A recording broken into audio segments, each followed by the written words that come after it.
तर आज आहे माझा वेट लॉसचा 7वा दिवस आणि मी 30 डेजचं चॅलेंज घेतलं आहे. पण गेल्या 4 दिवसांपासून मी व्हिडिओ टाकले नाहीत कारण की माझं सगळं रुटीनच चेंज झालं आहे.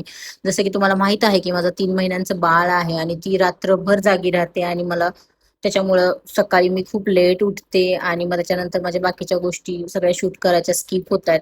त्यामुळे तुम्हाला आजच्या व्हिडिओमध्ये फक्त आणि फक्त भाजी आणि चपातीच दिसेल, ते पण 4 दिवसांमध्ये विहांसाठी मी काय बनवलं होतं ते मी या सगळ्या व्हिडिओमध्ये टाकत आहे. मी यांसाठीच या सगळ्या गोष्टी बनवल्या होत्या आणि त्याच मी वेट लॉस साठी खाते. मी वेट लॉस साठी काही वेगळ्या गोष्टी फॉलो करत नाही. आणि 4 दिवसांमध्ये आता हा माझा 7वा दिवस आहे आणि 7 दिवसांमध्ये खूप छान असा माझ्या वेट लॉस मध्ये चेंजेस झालेले आहेत. मी माझा रिझल्ट लवकरच तुमच्यासोबत शेअर करेन, तो पण 30 दिवसानंतर. आणि या व्हिडिओमध्ये जसं की तुम्ही बघत आहात, विहान आहे तो भेंडी कापून देतोय. जर त्याला भेंडी खायची असेल तर मी त्याला सांगते स्वतःच्या गोष्टी स्वतः कर. लहान मुलांना स्वतःच्या स्वतः सवय लागणं खूप गरजेचं आहे.